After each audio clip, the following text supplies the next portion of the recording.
What is going on, Toy Fam, and welcome to the Plastic Action UK official podcast. My name is Ben Piper, aka Project Piper Customs, and today, joining me, he can build you a diorama without any drama. It is Mr. Tom Green. Hello. How are we doing, mate? You alright? Good, mate, good. Wicked, wicked. And Captain on Deck, Plastic Action himself, Mr. Karl Smallridge. I'm getting used to this shit still. How you doing, man? Yeah, I'm doing good. You? Sweet, yep, all good. And special guest with us today, ladies and gentlemen. He is a fucking goat of the ACBA, and he's a brother from the UK, Mr. Plastic Snap Simon Hill. How are we, sir? Appreciate you having me on. Wicked, glad to have you on, my man. Glad to have you on. For real, for real. And today we are going to be talking about props and how important they are to your toy photography game and how much of a bitch it is when you lose them under the bed. Not that I set up toy photography in my bed, but you know what I mean. Anyway, so today's category, we're going to go into what our 3 favourite props are to use. So we're going to start with our special guest, Simon, as he is one of the prop kings in the game. So what about you, mate? What are your 3 favourites to use in the shot? What do you like doing with them? Well, it's with the amount of props that I've had and got, it was really hard to pick my 3 favourite ones. So I've got here. This is my new favourite one, and it's because it's part custom built. Obviously, it's my portal. That is a beast. That is cool. Beast.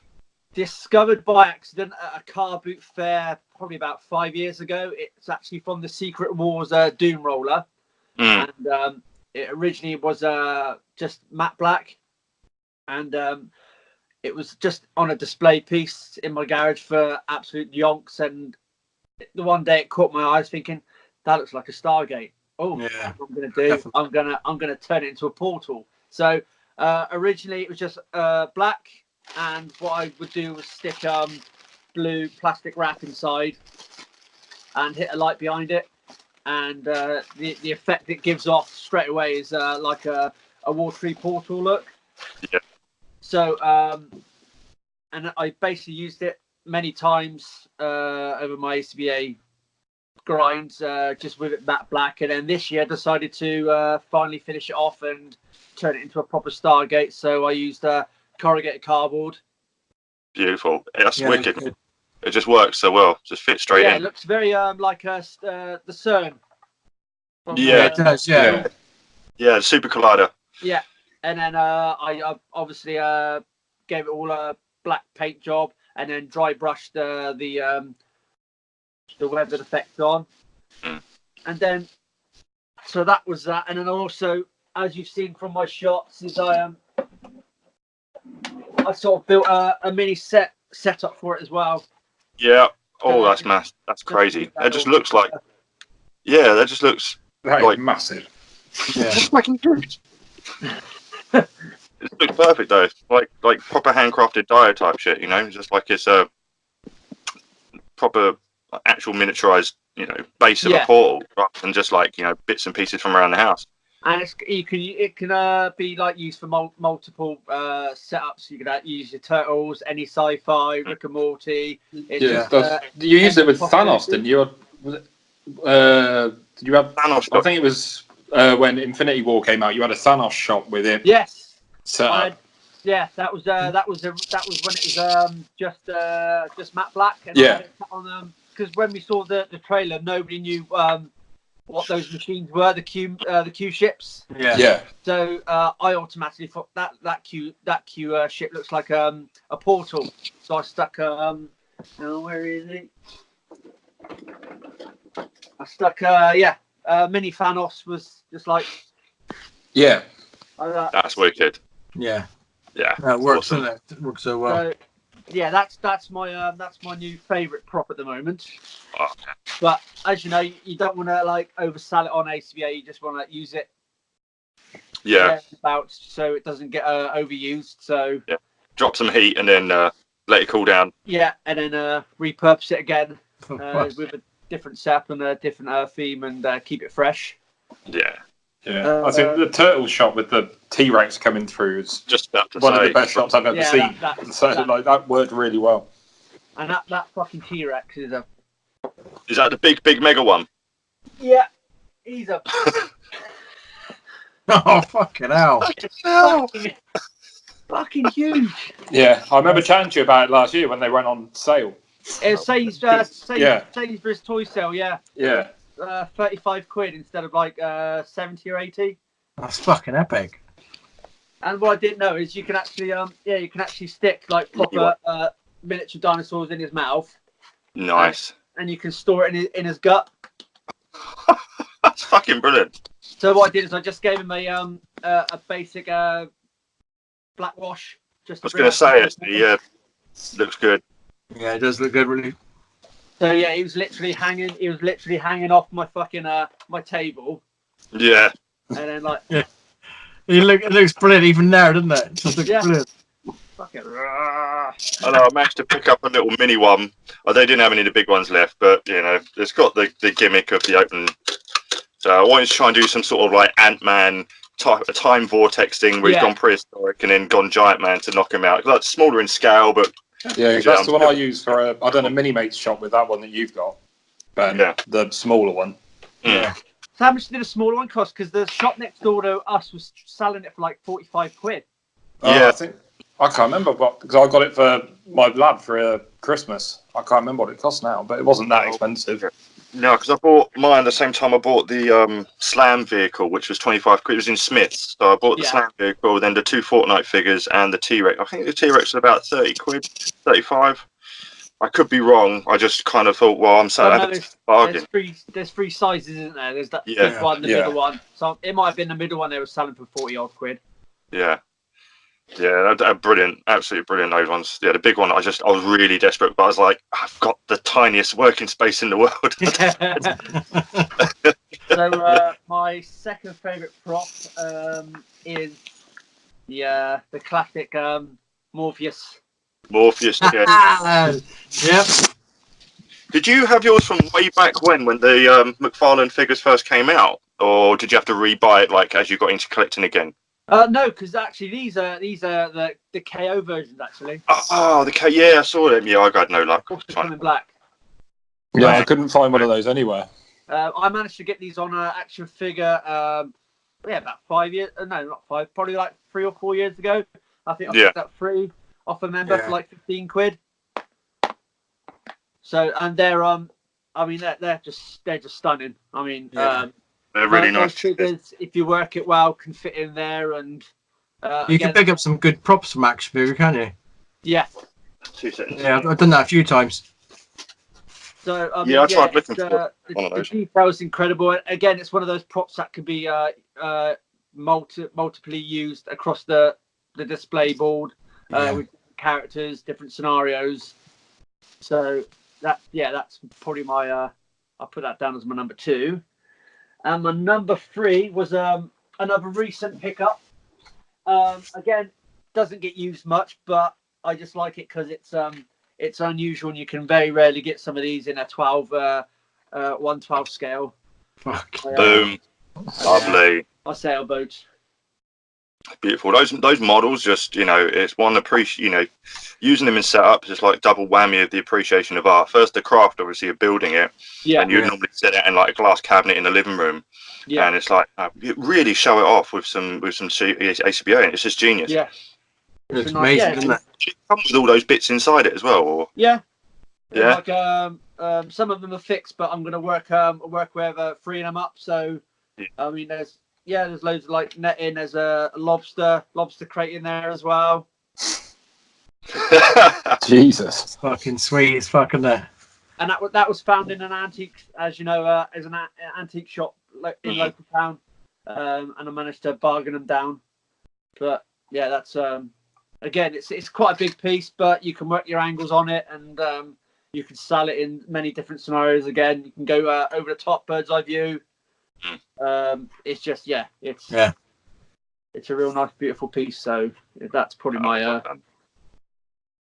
Yeah, that's glorious, mate. That really is. And I think it actually fucking floats as well. Run above, just it.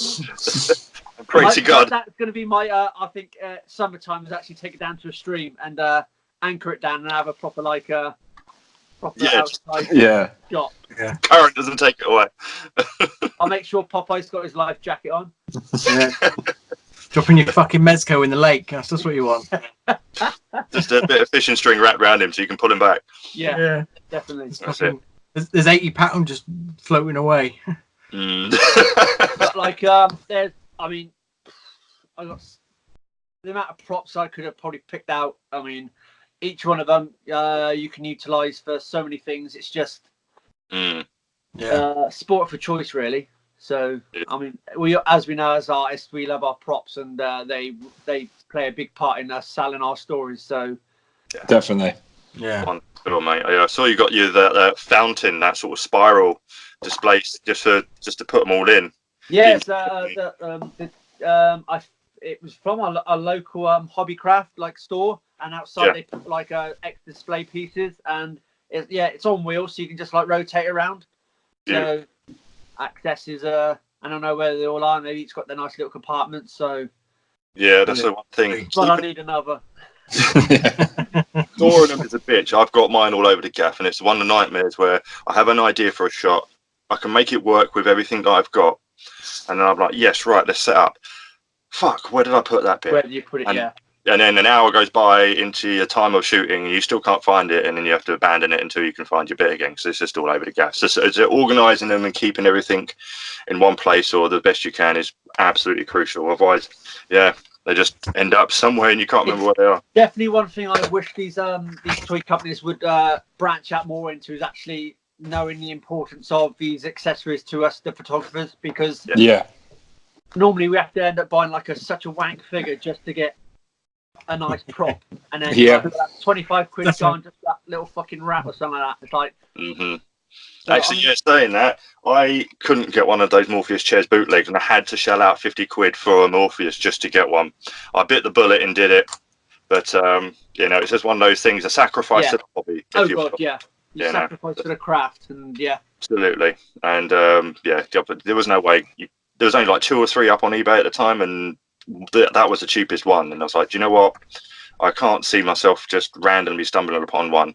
I'll just do it, bit the bullet, and just made it an expense out of my budget for the thing. So, but it's just one nice collectible as well. So it's not, it's One of what's annoying is when I was in Forbidden Planet, when I was working there, and obviously these McFarlane Matrix figures were dropping at the time. You had the big Sentinel, everyone was bringing those Sentinels back because the tentacles kept breaking, and everyone was obviously with McFarlane back then. I was saying to Karl, they were more posable statues because they had 1 or 2 points of articulation. They were fixed in a position from the movie, and I didn't really gravitate towards the Morpheus with the little table and the thing. I was more interested in the half cartwheeling Neo. With the one-headed cartwheel. I had that and the Trinity, and of course after I initially got fired from Forbidden Planet. This is early 2000s, and it was about a month I wasn't working, so I had to sell pretty much all of what I had, and in that I had so many accessories from different McFarlane and stuff, and I had no idea I'd be later on in life getting back into the hobby, and wish I'd kept everything. It's as gut-wrenching as it was. I wish I picked up a Morpheus back then and kept on. But no, that's awesome, mate. Okay then, Simon, that's wicked. I love what you got there, and it's just brilliant. You do some fantastic work with that. Thank you very much. Right, let's spin the No, my laptop fell over. How am I supposed to look on Instagram? That's fine. So let's roll on the roulette and go with Tom. Tom, how about you, sir? Well, let's start, being as we were just talking about buying crappy figures to get accessories.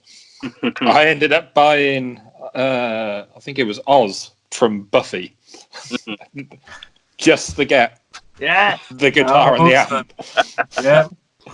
And I mean, you can get 112 guitars on eBay cheap enough, but trying to find an amps to go with it, impossible. And then I think it came up for about 9 or 10 quid on eBay. For the whole thing, and I was just like, I'm gonna have to get it. So I picked it up just for that, and I mean, I've only used it in one shot so far, I think, but it has been in the background of a couple of others. It's just one of those things you can, if you're doing an indoor shot somewhere, you can just pop it in the back Basically, sitting there. Yeah, it just fills out a bit of space. Yeah. So I've got that one. And fittingly, since we're talking to Simon, because he gave me this idea, was the safe. Hey. Which he's about to go find his one. Go find it! Find it! You're doing that, I'm going to try and find my little mini hand. Yeah. Find it! Find the safe! You fucking nicked mine, ain't you? I wish I had it. Would have saved me the effort.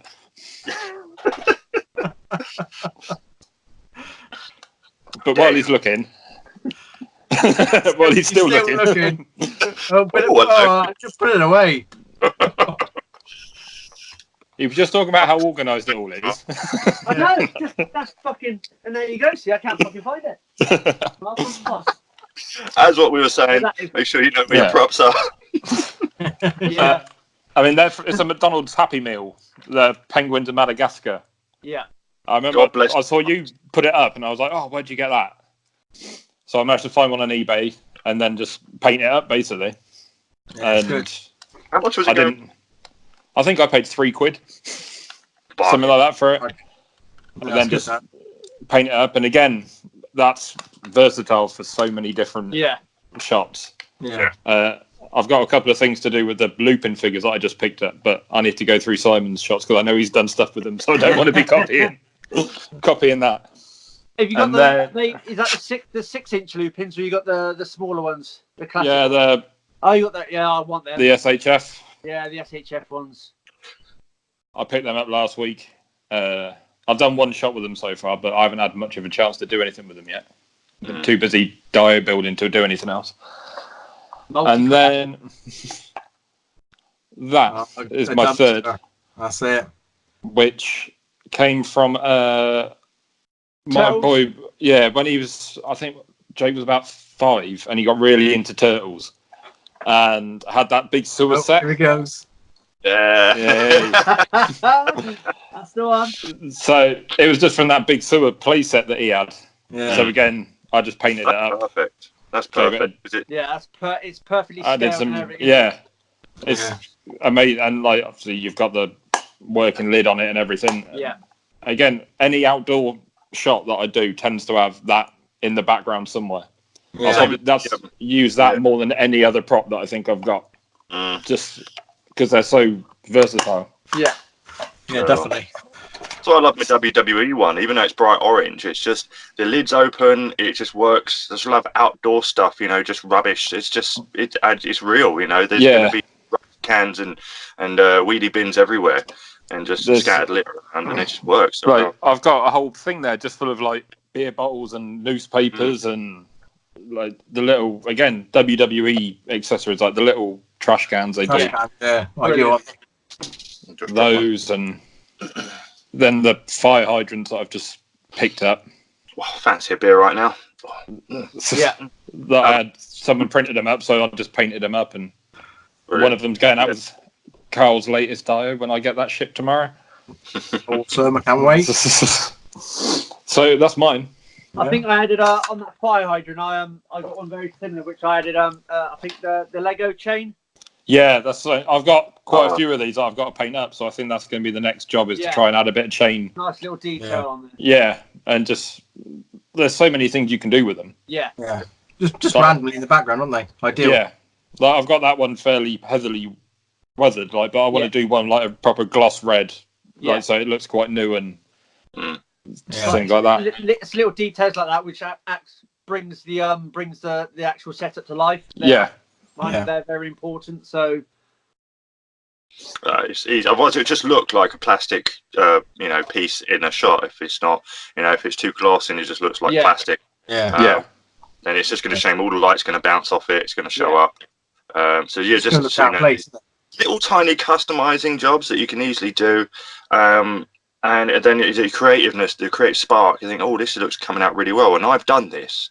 And that spark of creativity in you that I wouldn't trade in for anything. That's why when I had people hit me up for commission work, and I'm like, no, that's not what I'm about. I'm trying to inspire you to give it a go yourself, even if it's just like weathering a prop or something. If you can make it, you know, when you see the result and you realize I've done that, and that's something I would, big time, big definitely. time. If I can get someone to do that, then my job's done easily. So it's 100%. They look brilliant. So, but a nice gloss red one, because you know. You see it now, the fire hydrants. You do get brand new ones. That's one area where that will work actually really nice. Yeah. So I think I've got 4 or 5 of them. So I just want to kind of give them all a different sort of color scheme and weathering and different bits like that. I want to try and get one and try and make some like a hot glue water effect coming out the front or something. So it looks like it's been smashed off. Yeah. That works. All stuff to add to the list whenever I find any time. Yeah. So is that your 3? That is. Carlos, how about you, sir?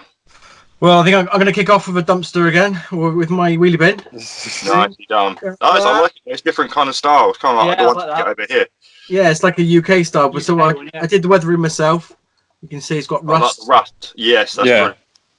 Yeah, so we did all. I can't remember what colour it was. I can't even remember where it came from. I think I bought it as a job lot on Action Figure. One of those prop bundles, and I thought, you know what, I'm going to spray that up. So I sprayed it red, and I just thought, just paint all the wheels on, do a nice bit of rust, obviously, nice bit of LexCorp, awesome.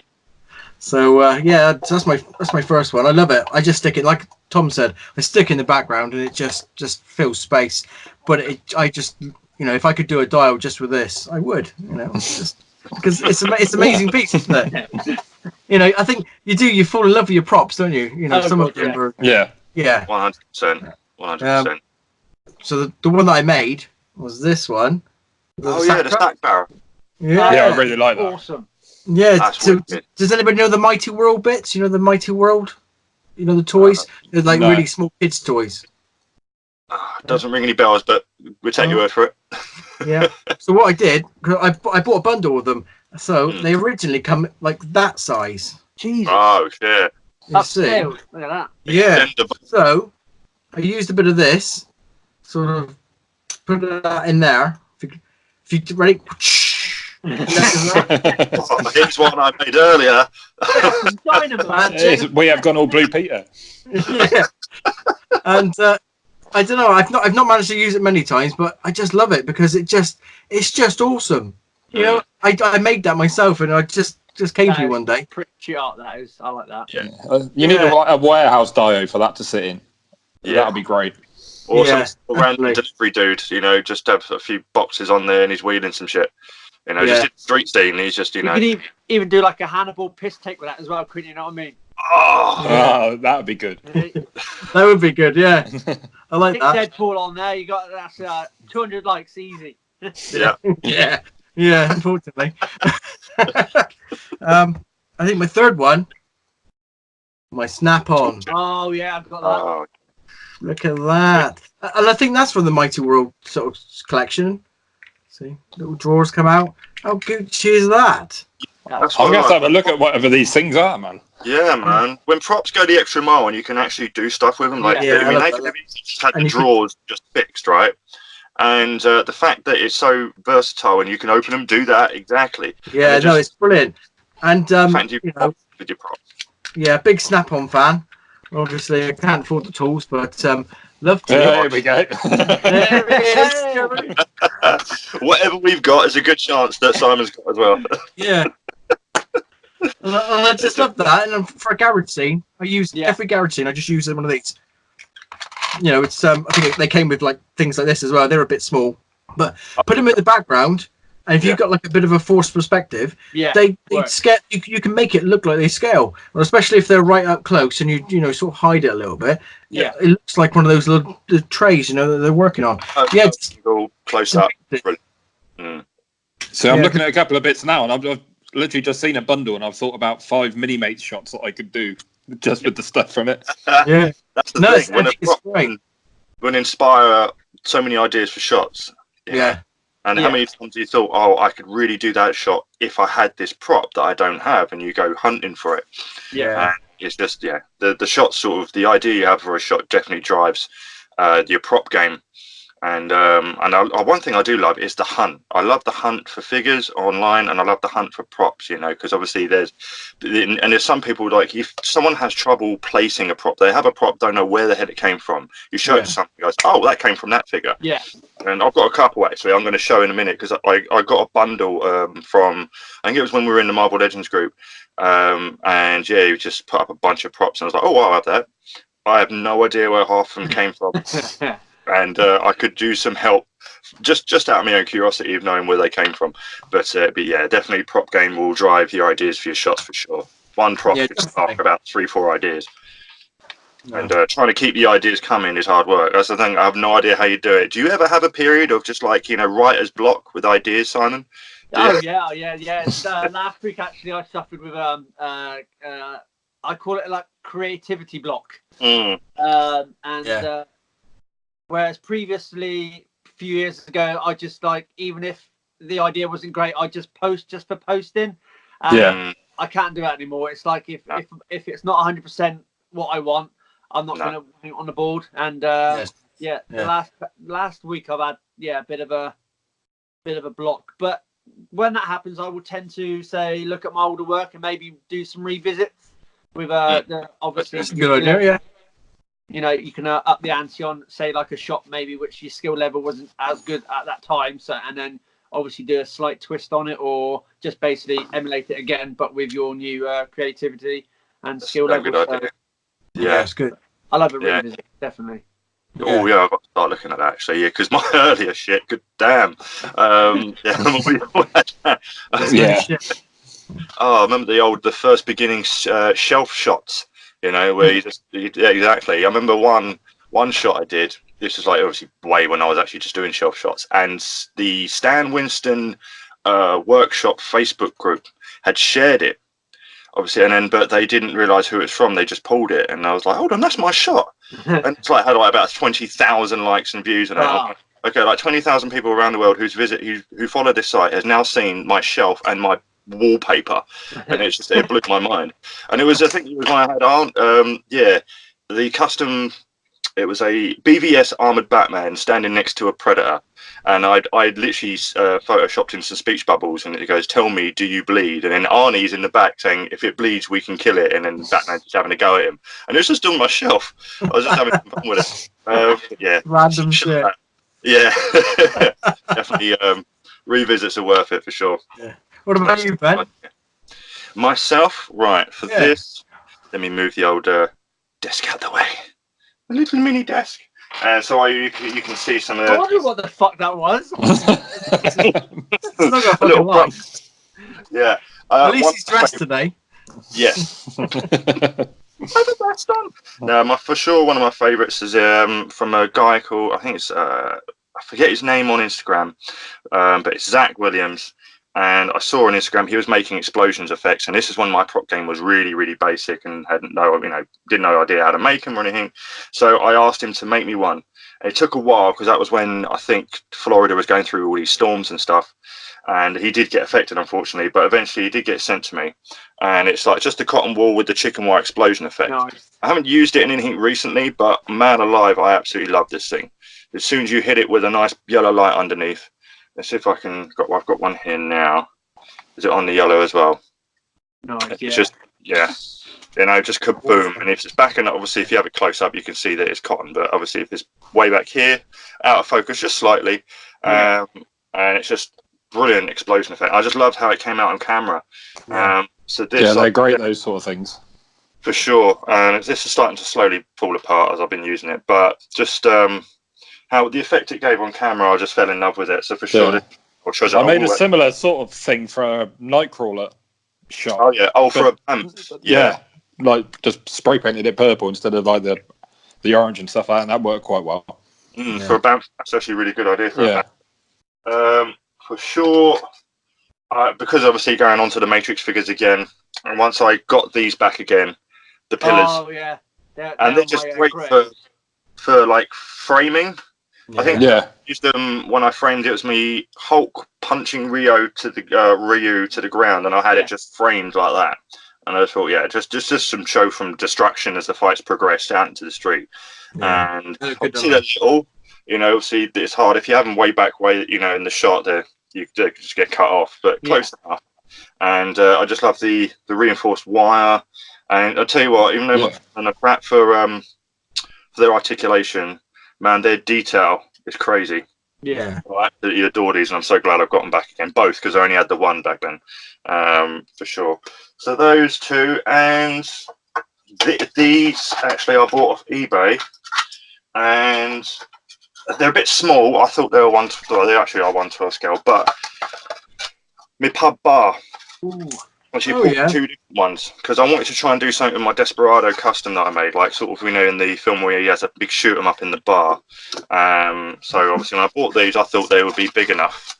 Turns out they weren't. But but then it tested my force perspective game like you wouldn't believe. So these came in that colour, and I just added some stain to it. Yeah. It's got the corner in it. They do. I got these off eBay, and they do either side. So the corner, you got this corner, and I got that corner. And then I tried looking for a bar again, see if I could find the right size, and picked up this one. Again, it's a little bit taller, but not much. But I made stuff work. My Eggsy shot, where he's leaning on the bar after he's just beating up some dude. And I had to raise it a little bit, but luckily because he's a Mayfix, he was slightly smaller than your regular size figures. Yeah. But what I love about this is just this sort of pattern. If it's just peeking into shot, can act like some sort of old wooden bookcase. So I used it on my turtle shot where they're all playing Trivial Pursuit. I literally just had this corner sticking into frame because it looked like he had some old wooden cabinet in the still that I got of the movie. I thought, well, this kind of sort of works out of focus a little bit, and I also had it in me Galahad Church massacre scene. So I thought I like some sort of confession booth corner. It's just something to make it add to the church feel as well. So these, I want to utilize them a bit more so it can test my force perspective game. But and I just bought a load of pub accessories like the taps and some bottles and stuff like that. But I've always wanted to try and get some sort of pub going. Just some sort of pub setup, British style pub, where it's all old man pub. Like a British Legion or something. For sure, that's great. Best sort of pubs. Yeah, I tried to do with that Eggsy shot. Best I can. Yeah. But whilst I've got you here, and they're my three favourite ones, but going back onto ones that obviously I've got and have no idea where from, I'm going to jump into this now. What the fuck is this? I guess it's some sort of like smoke plume. Looks like something you'd pick up in Ann Summers, to be honest. I do not know how to respond. But did you find it under your bed? No. Yeah, so that's what it is. It's Rick's penis. But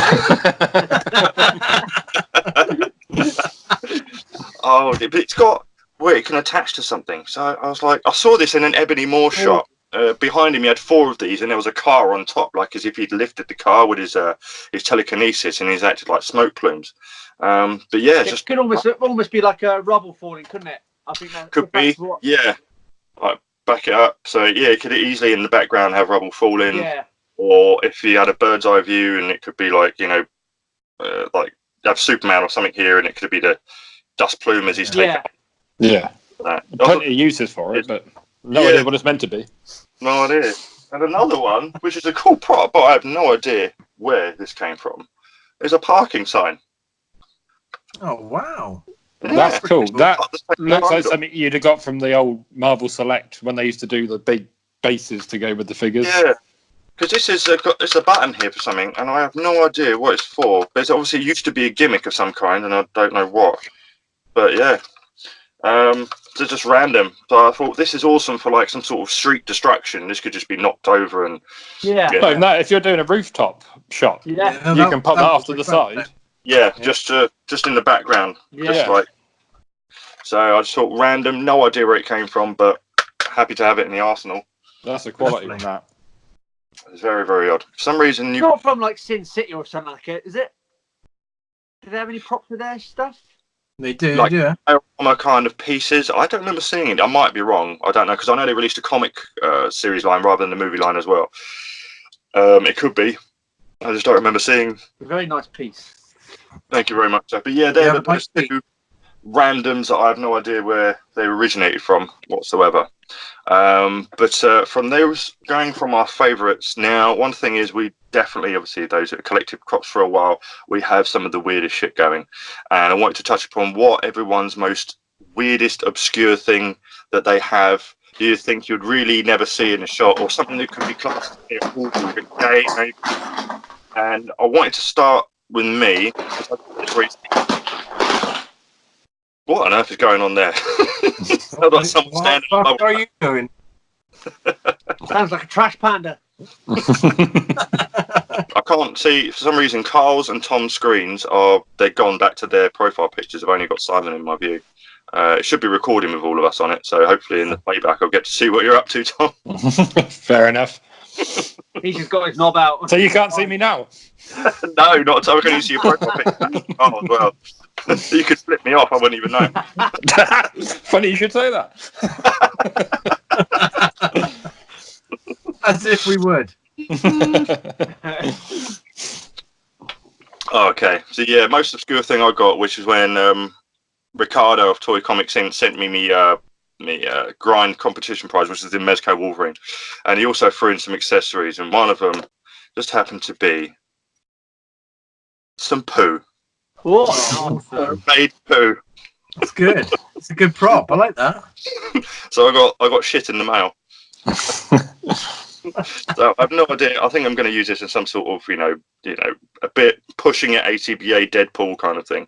No, that's literally the only thing that's come to mind using this yet. I'm sure something more creative will come into mind, but for now, yeah, that's the most random thing I've ever been sent in the mail before in my life. Is that, and I think most random thing too is a tiny little version of 50 Shades of Grey. Ooh. Yeah.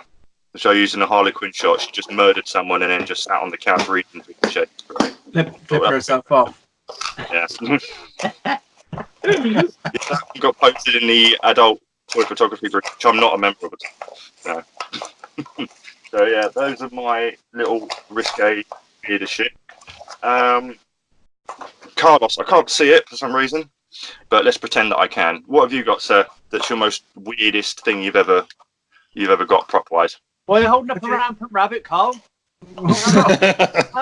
Is that what it is? I thought it was a fucking electric toothbrush. Well, your name is Plastic Action. I've always said it's a great dildo retailer name. Well, that's it. I'm trying to think. I suppose the weirdest prop I probably got is scales. You know, doctor scales. Yeah. Oh. Yeah. Because I never use them. WWE, isn't it? Yeah. Oh, yeah. So that's probably my weirdest one. I've not got a clue how the hell I would ever work that into a shot. Because I don't even know what they're for, to be honest. Who uses scales anyway? Drug dealers. Yeah. Fucking big, was it? Fucking kilo. Really big drug dealers. Yeah, exactly, yeah. Fucking pallet of it, you mean? Speaking of pallet of it, Tom? I don't have any really weird ones, to be honest. No. Some of the strangest ones, I've got this weird little pumpkin, which is cool. actually made from a pumpkin seed. Oh, shit. Oh, that's awesome. Which is quite random. I don't know how long it will last. But yeah, it's good. It'll just pretty good. away. I got a few Halloween shots done with it. Some of them I couldn't find tonight, typically. Like I've got on weird little books, I've got in the same scale as this one. Obviously, this isn't it, but it's just the scale of the book. Is a copy of The Grinch, How the Grinch Stole Christmas. Yeah, pretty cool. And I don't know where it is at the minute because I haven't used it since Christmas, obviously. So it's been put in a box somewhere. Or another one that's upstairs and I couldn't actually get out, but I know where it is, which Ben won't be able to see, but Karl should be able to see, is my Tom and Jerry dog kennel. That's pretty cool. Oh, I know that one. Yeah. I made from a bird box that I bought from the range. It was like a paint your own bird box. So I got that and just kind of cut it up a little bit, cut a slot in the front for the front of the dog kennel, just painted it all up and You can't see it there, but it's got a little. Like I made a little spike sign to hang over the front. Yeah, that's wicked. Speaking of books and that, I've got I don't know if you can see that. It's the Daily Prophet from Harry Potter. Nice. The newspaper. How cool is that? It's not really odd or anything. I just think that's one of those little cool little things you buy, don't you? I think I've got the Quibbler somewhere. That's, that'd be good. Yeah. I've got a similar one with that. Turtles with the ninja rap. Oh, I need one of those. Yeah, from Turtles 2. Awesome. Yeah, I got to get myself one of those. I need to be able to print. Really, they've locked me out of the printer at work. They bloody made it Don't blame card them. only. Yeah. Oh, that weird shit you were printing off. No, they're rinsing their ink, their colour ink. What about you, Simon? What have you got? Right. It's got a fucking list. The prop I've got comes courtesy of Ren and Stimpy, and that's Log. No. What the fuck is that? That's Log. Log downstairs, goes under your flares. Log.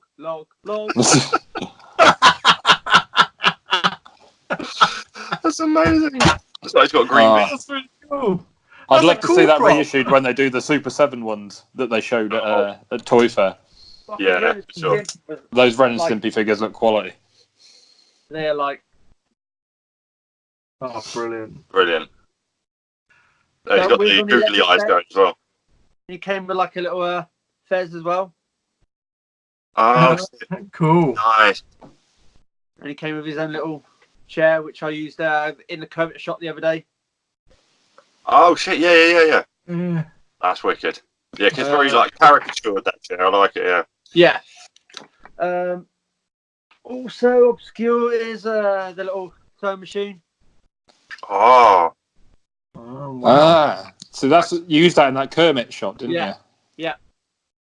Was that just from eBay, like a dollhouse miniature or something? Or? It is a dollhouse miniature, yeah. It's it doesn't really work well with over 12-inch. So obviously, if you've got smaller figures, like say it work with the smaller Lupins or your Diamond Selector Muppets, that would work really well. Or again, force perspective, it will work with others. Yeah. And then.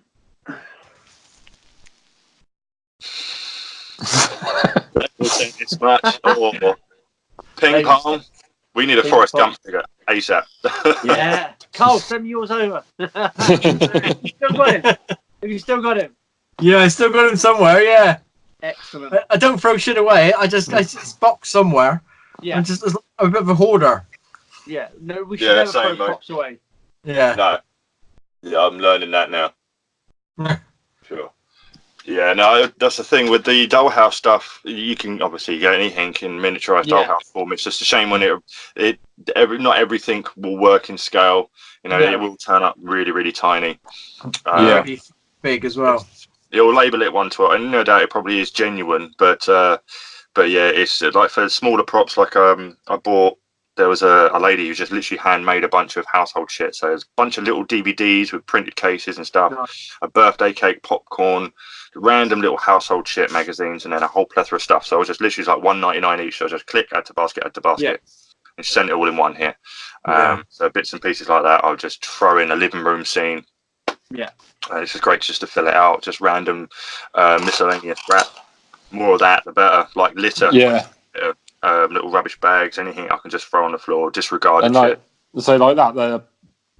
bought that purely for Doctor Strange shots. That and the crystal ball. They only ever come out if I do anything with Doctor Strange, because it's the sort of weird shit that he'd have. Yeah, you could use those candlesticks with a Harley Quinn shot.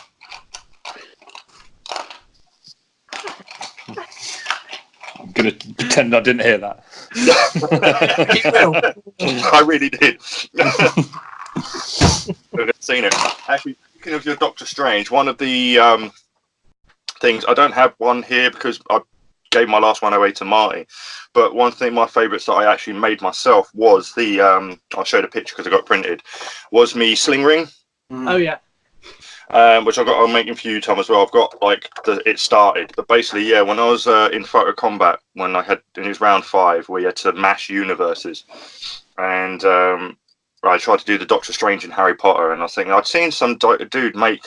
It did all right, but make his own sling ring for his hot toy, and I thought he used like tinsel and pipe cleaner, and that just blew my mind and inspired me. So I thought, let me give it a go and see what I can do to it to, just to make it a bit better. So yeah, I bought some yellow pipe cleaners online, large ones.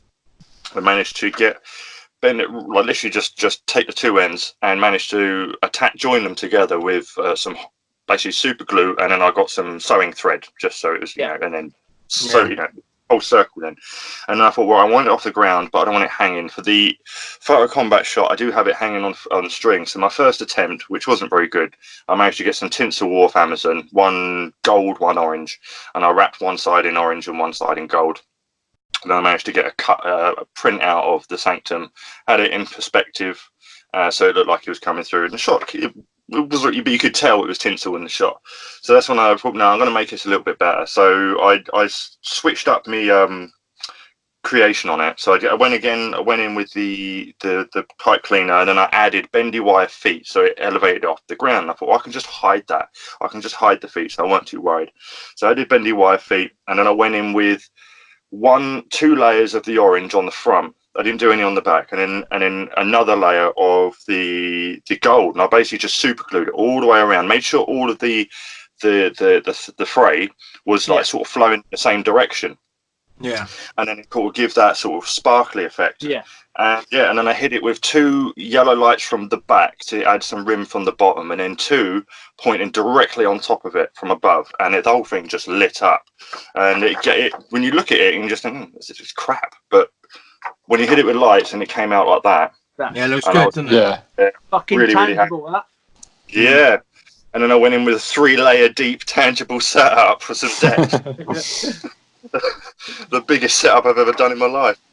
But yeah, so I'm going to be making one of those again. I'll send one out for Tom so he can use it. But yeah, I did make them, like loads of them, and sent them off to people. I think I saw 1 or 2 people actually use them in a shop. But it's like, you can do that with it.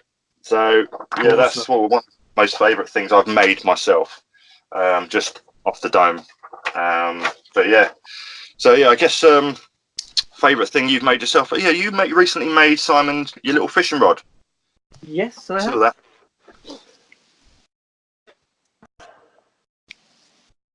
Nice. That looks wicked, man. So talk us through that. How did you find the parts to make it? Was just household stuff you had? Yeah, I'm one of these people who if I'm like around a charity shop and I see a little tub of odds and sods, I'll pick it up if it's cheap enough, just to have these accessories and bits to hand. And you can get 112 fishing rods off eBay for, I think, a couple of quid. Which, yeah, you can do that. Or if you want to push yourself, try fucking making one. And I thought, well, I'll go for it. I've got basically the rod itself is a barbecue skewer. Yeah. Okay. So I trimmed it to size to work with Popeye and rounded off the edge. I put some tape around the edge here just to paint the handle brown. And then I went on YouTube to see if anyone had made any, and looked at a couple of tutorials. So then I PVA glued just above the handle and wrapped around cotton, red cotton, to give it a bit of texture to the handle. And then I repeated that process along here as well, obviously to give the illusion that the eyes are been put in place with the that's wicked. Basically they are just the figure type packaging. Oh, so basically I cut them to size, super glued them in place, and then the actual fishing reel itself, my wife used to make dummy clips, so it's basically the popper system. So what I did is I just trimmed the inside of that on each, and then I had a small, show you now, this is what I mean by the bits I'm terrible for collecting. So I think Jesus, 3 tabs, I love it. it's basically these sets up your little girls can get to make necklaces and beads. Yeah. I got enough of that. Yeah. I got tubs of that. So basically, that was the where's my rod? So yeah, I had the popper, and that's such a little piece. Yeah. Oh yeah. The whole either end, and that was the centerpiece. Oh, So gotcha. I put a popper either side of that, and then held it in place with I think there's a bit of a straw on top of there. I see. Yeah. That was a perfect fit. Slid over the rod as well. Yeah. And then I just wrapped white cotton around the spool. Perfect.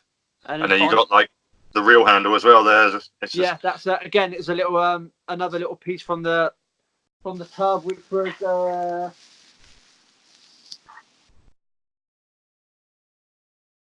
try and get the one that is. Basically, it was like that size. Oh yeah. So I stuck that on the side, on the actual, just to give it the illusion of a little handle, and I sprayed up silver. And Perfect. then, I've not really got the idea of how long I want it to be yet, because depending on the shop. But I actually do want to step it up next and make a working spoil. Okay. Yeah. That'd be wicked. Good effort. Yeah. Yeah, if you give yourself enough string, then if you need a shorter, you can obviously hide it or trim it back. Yeah, definitely. So I didn't want to like make it too short, because then I didn't want to limit what I could do with the shot. Yeah. So that's why I've left it open ended at the moment. So yeah, that works really well, man. That really does. Really I love the red cotton in between. It looks obviously that's where you could break the rod down for packing it. Or I just wanted to I just wanted to go a bit above and beyond, just to give it that realism and the detail. Mm-hmm. Yeah. It looks really good. No, I came out quality. These were a pain in the ass to glue on individually. I can imagine just getting them to stay put. Yeah, just that was a bit of a makes you want to just fucking grind it in itself. How long did the build take in total? Longer than I wanted it to be honest.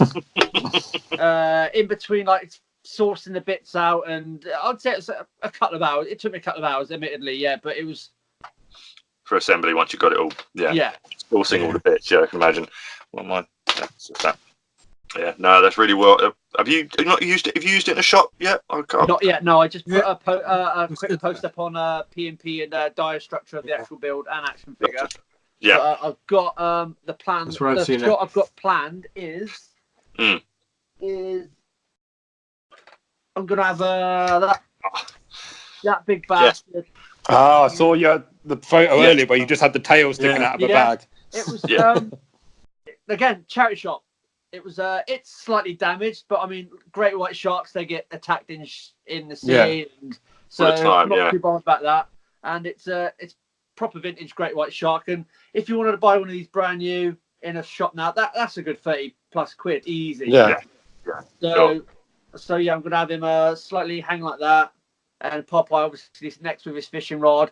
I can then use it with another shot I had in mind straight away was giving a nod to like Jaws, probably in it from a bird's eye view, so having a little ship on there and then Jaws sat underneath. Glass technique with the shark. Immediately straight to mind. And then another one of that was switching up from the Popeye one is having the Stranger Kids things, and obviously pretending they were like at Universal Studios. Oh yeah, because that looks like the shark, the shark from Jaws itself. It's got. I thought my heart had a bit of a flutter because I saw it in a shove, and I generally thought it was a NECA Jaws. I was like, yes. And I was looking at the bottom. It was £2, so I wasn't gonna like. Oh no, that's easy, no brainer. Charity shops are great though for picking up weird things like that you can use. For sure. I finished work about 10 o'clock in the morning. So as I walk home, I'll do my lap around at our local town, and if I pick something up, brilliant. If not, then. But again, like you said earlier, the hunt is nothing like the hunt. Absolutely, you just you focused like John Wick. Fucking just that's it. You're wired in, and you won't stop until you found what you want. Even if you have to go back to the next day. But yeah, that's a beautiful find, man. Is it the same shop you bought? Oh, it was an antique store you bought the boat from. Yeah, but it's in the same town again. And yeah, and where I got that boat from was the same place I got the aeroplane from, which the Lupin was. Yeah. Yeah, that's a tin. It's a tin plane that is. So. Yeah. Oh, yeah, nice. Yeah, some good shit in there. Yeah. See, my old man used to do remote. His hobby was remote control planes and helicopters, and also cars and boats and stuff. So back in the day, and as a kid, and even now, because he then opened up his own shop to sell all the parts.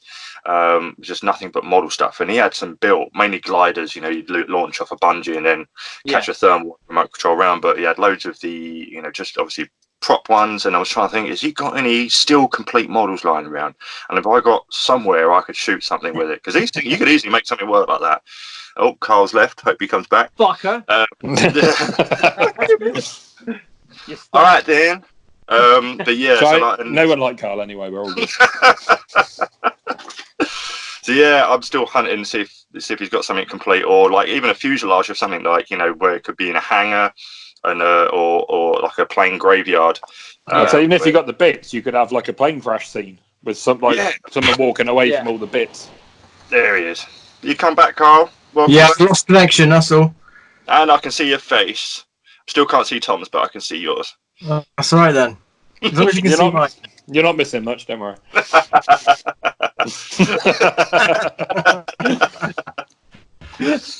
Oh shit. Yeah, so there's some ideas scatting around with that. I mean, I've got a local park that's huge right by my house, but I've yet had the balls to venture in it with a bunch of toys. Otherwise I get bullied by Yeah. What are you doing, bruv? Huh? I know where you live, man. I wouldn't be going outside. There's a WC in the garden. Yeah, man. So it's I'd love to try and work something into that, but yeah, it's just picking your brain. That's what also I love, is just finding stuff you would just random, like some I don't know, like some plastic molding from inside of a bloody Easter egg box. Spray it up. Just got some sort of random design on it, and boom, you could have that on the wall, and it could look like some sort of weird factory, box unit or something, some random shit like that. Just some outside the box thinking. Like those storage crates. Yeah. That's it. Yeah. Simon's storage crates. Brilliant, absolute genius idea. And straws, obviously, straws work so well. That's an easy one for pipes. I think it's upstairs in the loft where I'll throw a picture up when you see the edit, but the space wall, the Ripley versus the alien shot. It was round 2 of Photo Combat. Yeah. And it was the B-side of that. It was a lot better shot, but I built that basically just a gigantic piece of cardboard, and I just got loads of these straws, some cable ties, and all of a sudden I got a bunch of pipe work. I also used some WWE plastic barriers that they have around the ring. I just got a lot of those, stuck some upside down up top, some on the bottom, so it just looked like industrial paneling. Yeah. And painted the whole lot up, and now I've got a bloody, not only a space wall, but there's an industrial tunnel, and it's just a wall, and it's perfect. The things you could make out of just regular random shit is brilliant. So the creativity behind making your own props and bits and pieces is all there, for sure. And especially if, again, you can look at it and say, I made that, and it's just a feeling that I would never. Most of the time, though, it's just out of necessity, isn't it? I see some of our American friends, and they just get everything. They come back and there's a prop for this, there's a prop for that. I've just been to the Walmart or whatever, and I've come back with anything. Where do I even? There's nowhere I can get that. Yeah. No. And they're hobby stores.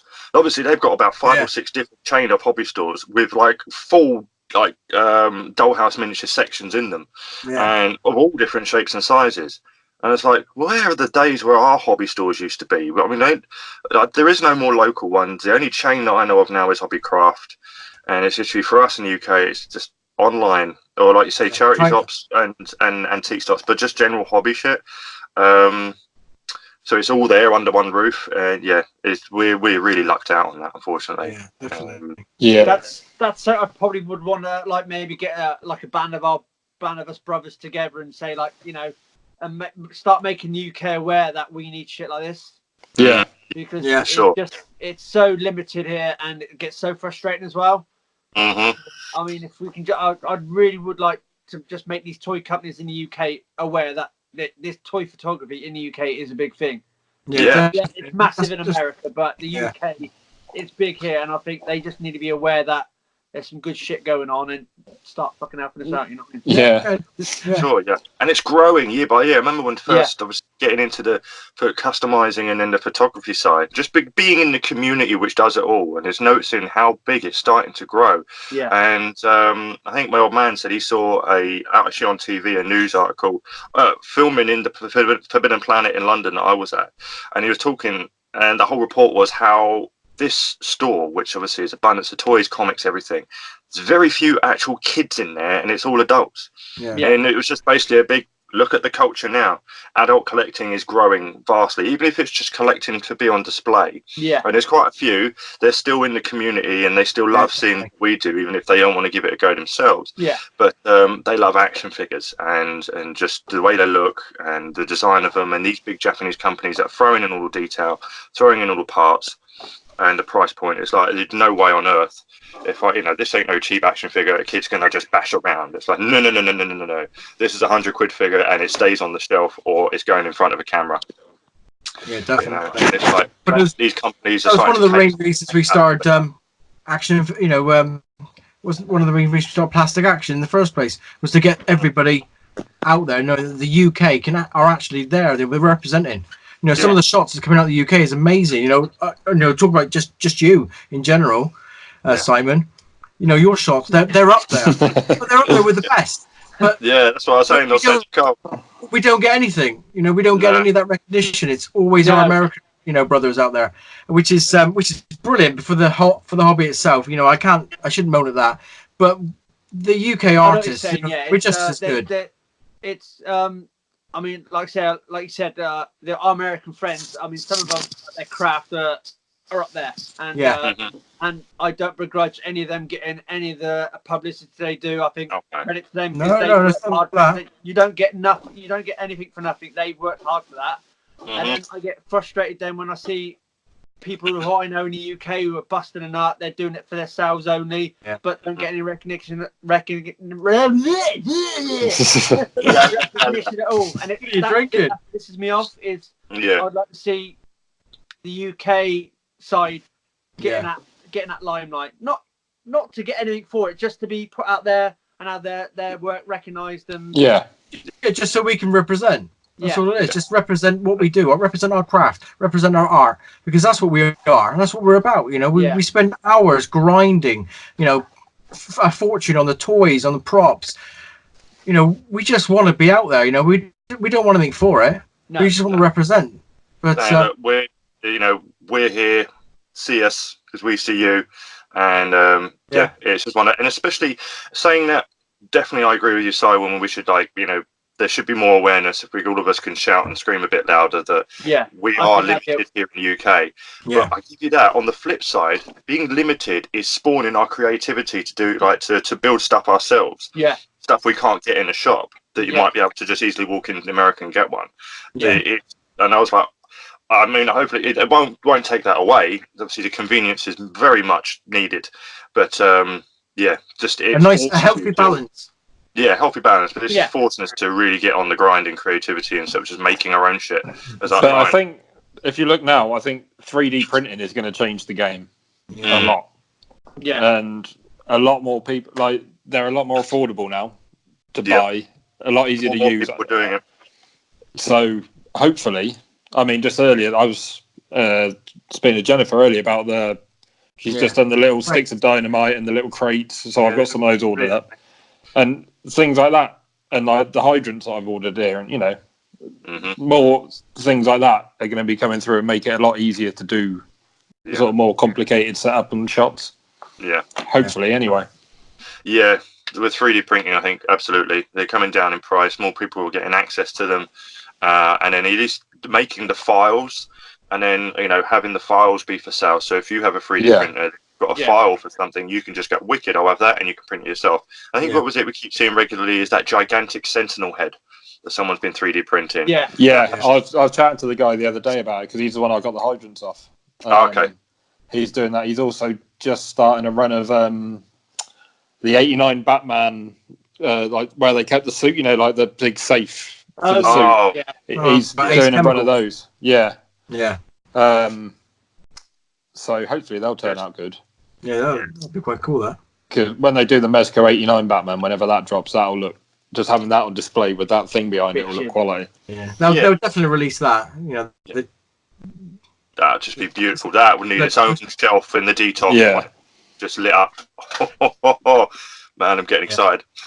Yeah, for sure. The convenience of it here in the UK is really tough. But I'm with you, mate. I think hopefully more eyes will turn on us, and more have been turning on us, and the more we push ourselves out there. So obviously why we're trying to get Plastic Action UK to a certain point. It's just all round for terms of creativity and customs and die building, toy photography, the whole range. And just saying, look, here, guys, this is what we've got to offer. That's it. Fingers crossed, everything. It's just trying to put people in touch with other people. In the UK, like we're lucky enough that we know people like who do a 3D printers, like Jennifer. I know dio builders. I'm quite lucky and fortunate in that respect. But there's guys out there who don't have a clue where to start, don't know where to look. And hopefully, we can facilitate that and get them out there, because it's just. We've got to look after each other as collectors. Yeah. Sure. And obviously when you see on Instagram when someone's putting things up for sale that they've made, like maybe stuff they're just selling in general, and you say US only and shipping, we get it, totally understand it. Yeah. But it's kind of like, that's not. And it's a bit heart sinking. So you go opening up the UK side of things, saying no, we know someone here and he's UK straight away. And obviously I've had to fork out a few bits bought from the US. And obviously the customs shipping and customs charges. I've bitten the bullet on a few things, but the more is it expensive to import from America? A little bit, especially when the average customs charge is 20%, and yet this one particular thing that I got, the brown suit Wolverine, get this, 68 quid customs charge. It's like same price, if not more, of the figure. Right, because the figure was on sale at that point at 55 quid. I had that problem with that, and that's what annoys me is about Mezcos. They won't ship internationally because of I won that Mezco competition. Just randomly picked out, and it was I won the Ronin one, Ronin Wolverine, and Emmanuel Page from PNP and ACBA stepped in nicely and offered to get it shipped to his address in the States first. Oh yeah, and then have it shipped to me. It's good, so man. I think it was just over 20 quid shipping, which is fair enough. And then obviously because he didn't want to ship it without putting a value on it. Yeah. He wanted it to be protected. He stuck the value on, and then that incurred another, I think, £21 import fee. So I don't know what the Ronin one comes to buy recommended price anyway. But so it cost me 42 quid to... I think that's going anywhere from 100 to 150 at the minute. So is it really? It's still because it was an exclusive. So quid, that's not too bad, is it? But it's still, still a piss take, isn't it? Yeah. It makes you feel like, especially with this brown suit Wolverine, because I'd won it, I thought this is awesome, this is great. And Ricardo was so kind enough, because I even offered to take care of the shipping. Because I was like, no, and he goes, no, man, I got you. I'll sort it out. And I was like, you're a diamond. As soon as he gets in the country and the customs notice comes through, 68 quid. I'm like, I feel like I haven't won it now. I feel like I've just paid for it. I was like, screw it. I'll bite the bullet. You ain't taking that feeling of winning something from me. I'll just recognise our postal system shit. The secret tip to bend that rule is to sort of if you can get your shipper to abide by what you're asking for, is to just not put a value down. But I know they don't like to run the risk of if it gets lost, then I'm not covered. But if they're willing to, just get them to put it down as a prize or a gift, gifted, and no value, and then it should get you get no charge at all. That's what happened. Put gifted, and then the value. Value. Say what happened to me. But the trouble with Mezco is and the value, and it's the problem with Mezco is they don't ship to the UK. But if your Mezco breaks, you can't get replacement parts because you didn't buy it from them. But you can't buy it from them because they don't sell it. Mezco are the same. If you buy it from any seller, even if you're in the US and you buy it from another seller, Mezco won't have anything to do with it. But you can't buy it direct. We don't even have that option. So I think it's a bit of a, that's a bit of a pain in the ass. It's also with NECA and their customer service. You know, when they're on the NECA groups and these people say, "Oh, I've broken this part," and you see people they've got replacement parts from NECA. Obviously, they won't. There's some retailers over here, but obviously they sell them to other retailers, then sell them to us, not the Turtles. But yeah, obviously, when it can't buy them directly from them, then their parts side of things, where they can reissue spare parts, they won't do that internationally. That's only in-house in America, unfortunately. So it's a pain in the ass. That's what I'm generally hoping it say within the next 5-10 years. I'm hoping that us in the UK, this new like toy company comes out that makes something so fucking shit hot that and they'd be exclusive to like the UK only. And I dream that we finally get that chance to have something that nobody else can get, and it's this big UK company that have come up with it. And I it made me feel a little bit when they made that one line of Marvel Legends. It was a reissue line of the Avengers, but it was a UK exclusive line where it was the Builder-Figure was the Hulkbuster again, but it was the UK wave, and America was still screaming for it. And it was like, and it made me feel good that they were thinking about us at that time. And then when they dropped that SPDR wave on us, we were the first ones to get it. Everyone was screaming. I mean, I got in touch with Boog, and he wanted them, so I shipped them over to him to review. I was like, we got you, so long as you've got us and we got you that front. But it felt good that we got thought about, and that's why I liked when they were saving some of their reveals last year for the other international cons, rather than just have it all be in San Diego and that.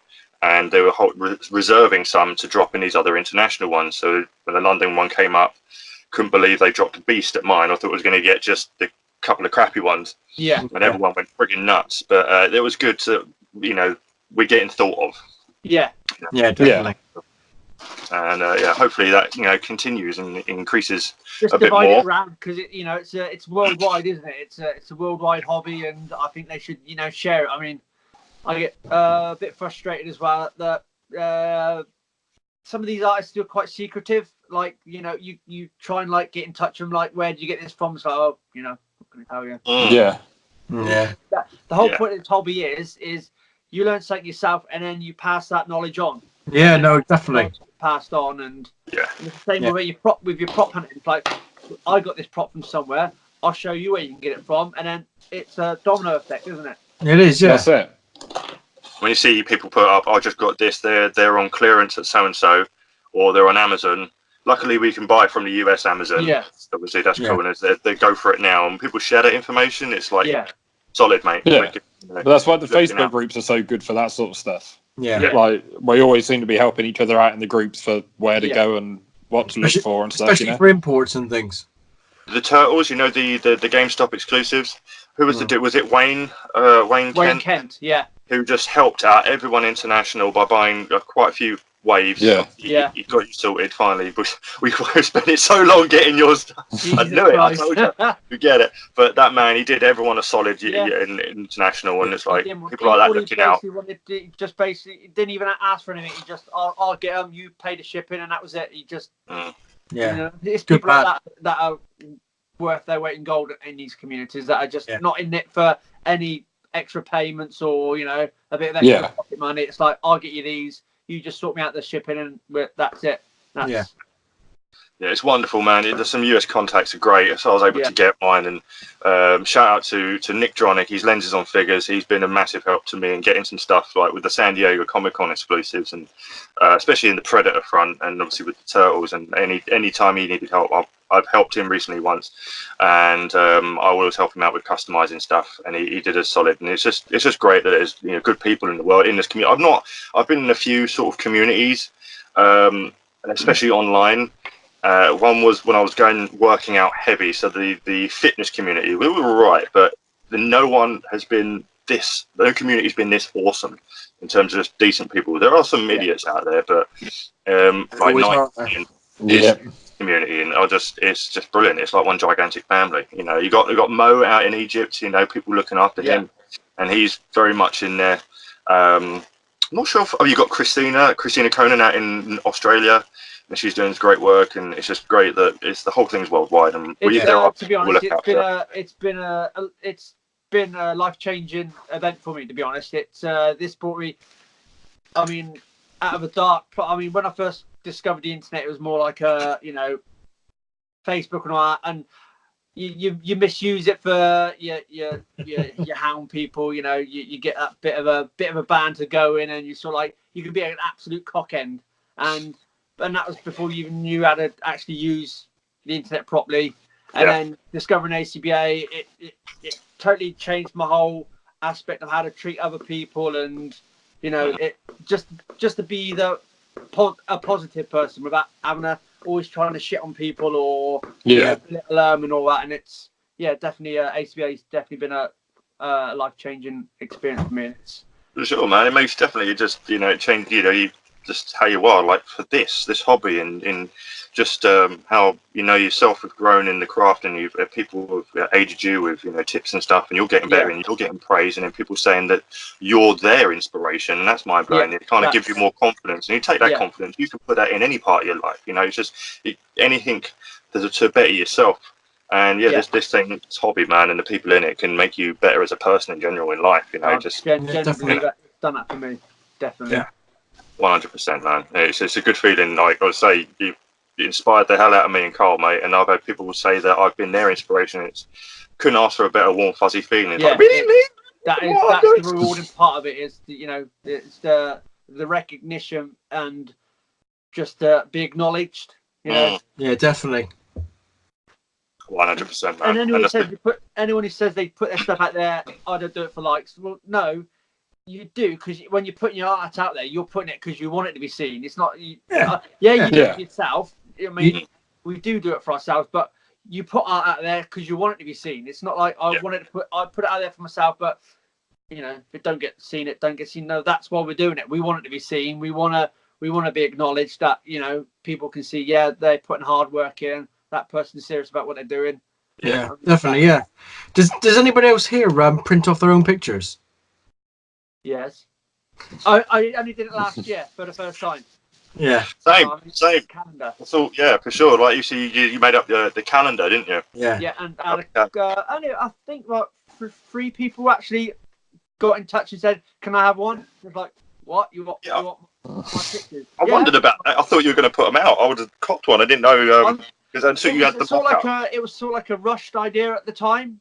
Yeah. So it was like I think I actually decided to do it in December, and it's like, well, but I'm generally thinking about doing I've got to work out a proper costing for it, because I did it off like a bonus print, and it was it worked out to be quite expensive, but I mean it was high quality print, so I mean, but I would like to see if I can get it reduced so I can make it more widely available. Yeah. But it was I'll grab it down actually. It's like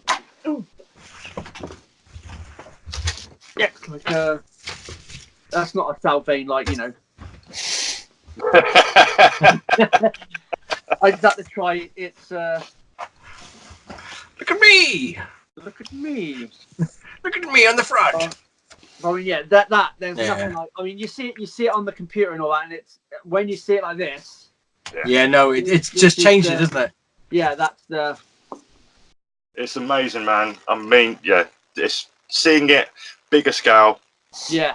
It's just seeing it in gloss as well. You just look at it and go, "Wow, yeah, I did that." Yeah, exactly. Yeah. That's.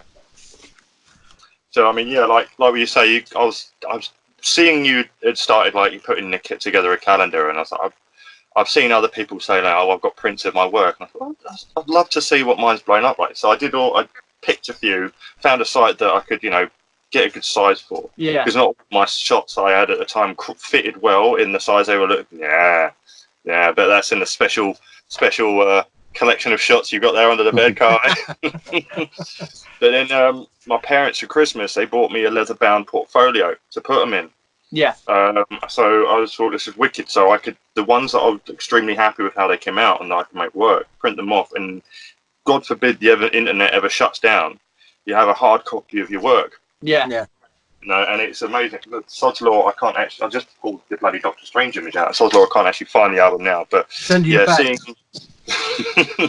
under my pillow every night,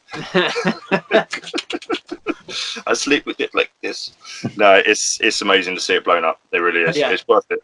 Definitely worth it. Just a nice 12 by 8 Yeah, it's brilliant. Tom, is it something you'd ever think about? Get your shots printed up? Maybe one day. To be honest, I'm especially lately more into the Dio building than I am doing the shops anyway. Yeah. So, I mean, to be honest, I'm still kind of just getting there at the minute more than actually being there, if you know what I mean. I know you're there. So mate. one day, we'll see. It might happen. For sure, mate. Probably not, no, but you should have some printouts. You stay with your dios. You stay with your dios, and you send them to me. yeah. I'll take one. Well, speaking of dios, we Send have some the pallets. competition running at the moment, don't we, Karl? Yeah. We certainly do. Let's slip that in. Yes, I thought I'd slip that in. Little plug. Yes, we are running a competition currently on YouTube and on Instagram for a 112 scale diorama crafted by our very own Tom's Dioramas, especially for this particular competition. It wasn't a hand-me-down. Well, I can do this with my fingers, so I can point in multiple directions. Oh, your weird ass fingers. Fucking mutant. But yeah, so head on over to our website, www.plasticactionuk.co.uk for full terms and conditions and details, and on our Instagram and our YouTube channel. All the links will be in the description, and that runs until the 26th of April. Excellent. Endgame Day. We'll all be at the cinema watching that. So we'll be announcing the winner on the 28th of April, that following Sunday, on Instagram Live. Come along and chop it up with us. So yeah, definitely check that out when you can. But you've got sat in front of me right now. You got sat in front of you right now. I can't see you. Talking about games, Your beautiful icon. we got time? Yeah. Yeah. Has anyone got a theory on what's going to happen? Obviously, they're just theories. Yeah, I've tried to avoid most of the new clips coming out, so I'm still fresh. I've only seen those first two trailers, but theory, I'm going to say, I think the focus of Thanos getting beat will be on the original 6 being the ones that finally take him down, and the other ones are tackling whatever army he's brought with him. I can't see it being all 65 heroes against just him. I don't know how that will work on screen. So I think he'll have some sort of cannon fodder again. Maybe it'd be a mix of the four-legged creatures from Infinite. No, maybe a mix of them all. But they need to base it on the big 6. Yeah, the big. If this is wrapping up the whole of what's happened, it needs to feature them. If they make Captain Marvel be the one that take him, like come in there like Superman in Justice League and be like, "Hello, bye." Nah, I want to. Yeah, she doesn't earn that right yet for me personally. But yeah, so hopefully the original 6 are the ones that goes take him down. I've got a feeling, obviously, it's Ant-Man in the Quantum Realm. At one point in that first trailer, when Cap and Black Widow are just chatting to each other, you see Cap in his Winter Soldier stealth suit. So I thought at that point, even though Cap weren't one of the ones that dusted, maybe they went and picked the Avengers from different points in time to bring them together. Because there's a scene that we've seen behind the scenes clips of them where they're all in their Avengers 1 outfits. So I'm really curious to see how that plays out. So yeah, that's pretty much the only thing I've got rocking around in the old brain. Do you remember back in Guardians of the Galaxy where the collector was talking about the Eternals, or was it the Immortals? And he said at one point the 6 Eternals actually held a stone each. Yeah. The collective. I think that might play out at some point with the 6 original. Ooh, very good. That's the good that. But I'm terrible for theorying. But my main one is I think obviously due to Doctor Strange doing the time loop in his movie, I think he's actually set a time loop up now from where he was. So I believe that he's when they witnessed him doing that old shuffle, he was watching all of them play out. Yeah. So the actual scene we see in Endgame will be that one, which isn't going to be obvious. But either at the beginning of it, we'll see like a real fast montage of like failed attempts, and then it slow down, and then it start playing that one out. But I believe at the point in Endgame where he summoned the time stone out of nowhere. Yeah. I believe that's Ant-Man pushing it through the quantum realm. Ooh. You say you're not into theorising. It goes up his ass. So yeah, I just believe that it's obviously Doctor Strange show up in Endgame, and they say to Stark at some point, "I told you we're in the Endgame." Yeah. And then Stark will be like, "What the fuck?" Yeah. And then he's obviously told Ant-Man where he's going to be at a specific time, given the time gem, because the actual time gem was glowing green when he got hold of it. Yeah. Which means it's activating. Yeah. So Scott's taken that into the quantum realm, pushed it back out through one of the time vortexes, and then and then it exploded. Right in. And also Captain America's got his beard back as well. Yeah. In interviews. Oh yeah. That's true. Yeah, I've seen they started dropping like the Jimmy Kimmel and the Jimmy Fallons and all the around. Why would he have a beard back? Yeah. Interesting. Wonder. Yeah, I doubt we'll see it, but obviously out the two things that I know from the comic, I haven't read all the books, but I would love to see. Obviously, there's a bunch of people who want to be the one that killed Thanos. Yeah. I'd love to see the original six. No, I would also love to see Thor actually go for the head. That'd just be fun. I would like to see in the comics.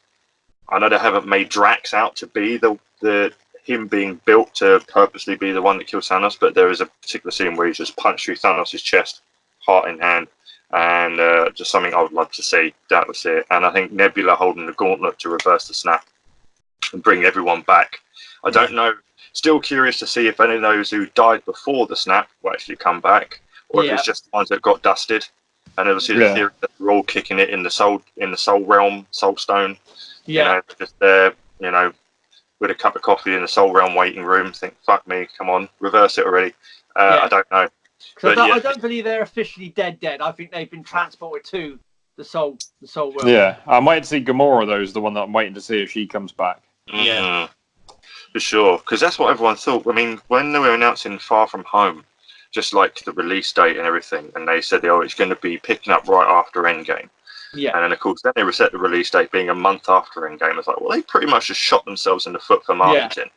No one can market a movie in a month. So when the trailer dropped and it just acted like, just another day in the life of Peter Parker on school holiday, everyone's thinking, is this set before? And it was like, no, they pretty much just shot themselves in the foot with marketing. Whether they actually stick with the plot of Far From Home being set after Endgame, still yet to be determined. They could turn around and say, we had to change it just to, keep the theory that Spider-Man still's dead. But we all know they're coming back. Black Panther, Doctor Strange, sequels on the way. Yeah. But it's obviously like you saw Nick Fury in the Spider-Man trailer, as well as Spider-Man. So they're obviously going to do something. But, I mean, I was wondering at first, my theory was it something to do with Thanos himself going back because of missing Gamora? That he kind of went back and that set it all up into motion again. Yeah, he sort of slipped up. Just made a mistake. We'll see. We'll all find out the ending by a fucking Lego set, I expect, like a week before the movie actually drops. Yeah. Did you see that? Did you see the toy leak yesterday with a certain gauntlet? Yeah. Didn't see that. I don't want to know it either. Because of the Lego set, that Giant Man got ruined for me in Civil War because of the Lego set. They toileted it. And they showed you the picture of the airport battle in Lego form, and there's freaking Giant Man. I'm like, oh god, fuck's sake, really? It's still great seeing him come out. Yeah. But, I mean, they've shown a few Lego sets already, but with the Lego, you never know how much they've just made. They could be in the realm where it's just concept art, or a lot of the time they just kind of use the characters in whatever sets they want to make. Yeah. I felt bad for Hasbro on the Spider-Man Civil War. We know the 3-pack they released. Yeah. And the Spider-Man in that was the first MCU Spider-Man figure we got from Hasbro, and it had that particular spider symbol. And we thought, okay, the movie's different, so why is it like that? And then you see behind the scenes footage where that was actually the costume design, and they changed it last minute. I think the one time Hasbro were like, yes, we finally got something that's not concept art. It's going to be in film. Are you bastards? Yeah. You changed it last minute, fuckers. We thought we actually had one then. They're bastards for doing that. But I don't want to know any Lego. I haven't seen anything, fortunately. There hasn't really been any Lego spoilers as of yet. There's been a few sets that I'm like, I wonder if that is going to be in it or not. But there's been that one where it's at a certain scene, a certain. But I think that's obvious from the trailers as well, due to the scenery. Yeah. Came back at the right time. Yeah, just. But it's going to be quality, whatever happens. It's just going to be an epic film. Yeah. Oh, it's going to, from start to finish, yeah, you can't blink or go for a piss because you're No. Tempted to go on Amazon and buy a baggie strapped to my leg. Just, yeah. It's either going to be dehydration or finding a good point to go and run and piss with everyone doing the same thing, and I've got a queue for the men's. It's so I'm tempted to actually buy a baggie and just pray that it's all sealed up nicely. You want to give that look to someone who orders the big fucking 2-litre bottle of pop. Yeah. You ain't getting past me. You climbing over the back. Oh shit! Yeah, no, it was fun. Who has everyone got tickets, or are you waiting till it? When are you guys going to go see it? When have you booked to see it? Or? I'm going on the Saturday. Yeah, on Saturday. On Saturday as well. What about yourself, Karl? Midnight.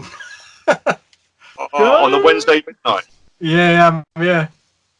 See, that's the thing. They're holding the premiere in Leicester Square, and from what I know, it's going to be on the Wednesday during the day. This is what I've been told. Yeah. But me and a few of the mates are going to try and bomb it down there after work because we're all in town and just see. Because we were there for the Civil War premiere in Westfield, in Shepherd's Bush. Yeah, a shopping centre of all places to hold a film premiere. I was going to say, I don't know why they done it at Westfield. No, but yeah, we managed to catch them all like on stage coming in. We're like, oh my god! So we're going to try and get down to Leicester Square after work and then see if we can start spotting people. It's going to be like treading for a fucking minefield, isn't it, before you go and see it? Yeah. I'm literally going to have to, from Wednesday, like Thursday morning to Saturday afternoon, I'm just going to have to stay off the internet. Yeah, definitely. Yeah, everyone is, I think. Excuse me. Yeah, it's going to be crazy, especially with Instagram posts. And I'm just I'll try and avoid it whenever a new trailer drops. You know, just because everyone's going to screenshot it, or thank God we've got the policy on ACBA with like no spoilers. Don't do a toy shot of a spoiler. And so I try and avoid the internet. I don't mind watching trailers because nowadays, I mean, some of the shit they put in there, you just don't see in the film anyway. So trailers, I've got no problem with watching. No, I can give you that. And then they played the whole fucking film. They did kind of ruin the BBS, like the end scene. They did. It was the whole fucking film. I don't know why watch it. Just watch the trailer. But then you had Suicide Squad, where the trailer was quality, and then the film was shit. Oh, I know. Yeah. I'd rather just watch the trailer and be happy. Yeah. Yeah, I know that was a shame. When they got the trailer, the people who edited the trailer to actually be the ones that edit the film was an absolute nightmare. That's it. Yeah, that didn't come out so well. But has anyone seen Shazam yet? No, that looks real fun though. Yeah, I've heard that does look good. I wasn't I'm not rushing to see it. But I still haven't seen Aquaman yet. But I'm actually, obviously with the word of mouth being as positive as it was, I definitely want to jump on that at some point. And then I will try and catch Shazam. I don't know if it'll be in the cinema. I'll try and get there in the cinema. But yeah, no, fair play to DC at the moment. They're doing all right. So yeah, but yes, only a couple of weeks away. You know the Endgame trailer where Tony Stark's shaking Cap's hand in the alleyway. Yeah. And he says, "You trust me." That apparently by the director say that's not even in the film. If you look closely at Cap's neckline, it's either his head's been chopped or the body's been chopped. You have to look right on the neckline. It's not definitely not official. I knew you were trying to throw in some just random shit that won't be in the movie. Yeah, definitely. Yeah. It's like everyone was saying the slow motion walk in their suits in the airport hangar, and Tony's there with Rock. Yeah, but people think no, Tony's shopped in, like how Spider-Man was out of the Civil War trailer. We're all running at each other. It'll be interesting to see what makes it into the film and what doesn't. I was pretty adamant that where Captain America is, Smart Hulk was going to be just in front of him. Yeah, I'm hoping hopefully we get some. I know. Maybe I'm hoping. I don't know if we'll do it. If they're going to go to Smart Hulk option, I was hoping that we might see World Breaker. At some point. But then again, it depends on if they're going to get all the 6 United to try and beat Thanos. If World Breaker would even fit into that, it would be something I'd like to see. World Breaker, as we haven't seen that on screen.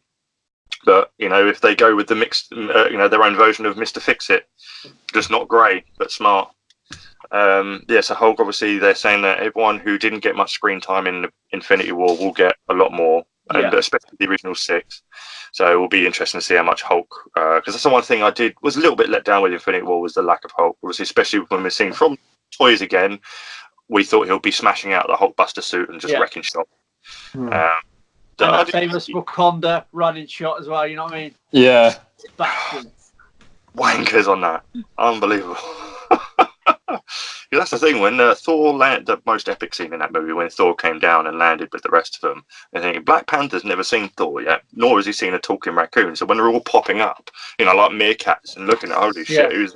Yeah, that's like the screenshot from that latest trailer, the one with Hawkeye. my favourite bit, Hawkeye walking in and looking down, and there's just like a talking raccoon. And it's what the fuck is that?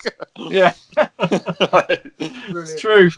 That's one thing I'm most looking forward to, actually, is seeing how Rocket is on Earth, and how everyone on Earth is, well, the main Avengers is going to take to him, you know. And, that's why I was so excited about seeing Thor in Infinity War, Thor mixing it up with the Guardians, obviously. Yeah. Clashing of worlds. Quill's going to find out that Earth has got heroes, and how that's going to play out, what the conversation between Stark and Quill are going to be like, and shit. And they gave us a little bit when he goes, you know, no, I'm from Missouri, no, that's on Earth, dipshit, what you asking us for, stuff like that. I would like to see more of that. That's just me wanting that sort of, you know, interaction. It's still the greatest movie of all time. Yes. Yeah, I think I jumped out my seat and cheered when Thor came down with that music, for sure. That most favourite scene? What else? Just quickly, what's one of your favourite scenes out of Infinity War? Infinity War. So many. It's true. It is 100% true. I'll give you another one of mine. It's when they bring in the Guardians, and you had that classic music playing when it goes space. Oh, yes. And they're rocking it out in the ship. Band. Yeah. Yeah. And he starts just, you know, lip syncing in the ship, and everyone's like, fuck. I just absolutely love that intro. Probably going that there probably is it in Infinity War where Drax is eating the crisps, isn't it? Yes. Yeah. That's a good one. Hi, Drax. Damn it. Yeah. Genius. Yeah. Oh yeah, for sure. When Thor, I think, when Star-Lord's just mocking with the same voice, you know, says, "You're mocking me." You're mocking me. He's a man and you're a dude.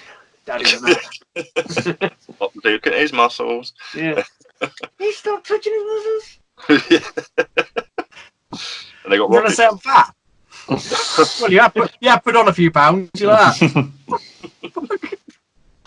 Yeah, no, it's just the whole thing. I have faith in the Russos. I think you couldn't have picked better people to pull off that kind of ensemble cast. And we realised how well they were doing it, how well at doing it they were with Civil War, and how everyone was sort of balanced in their screen time. Obviously, if you watch these two back to back, then it will feel like just everyone's got, you know, a balance. Yeah. So it'll be like Back to the Future 1 and 2. I can't watch 1 without watching 2 immediately afterwards. It'll be one of those. So if I stick on Infinity War, I don't care if it's 12 o'clock at midnight. I'm watching Endgame. Yeah, comes out afterwards. For sure. But man, can't wait.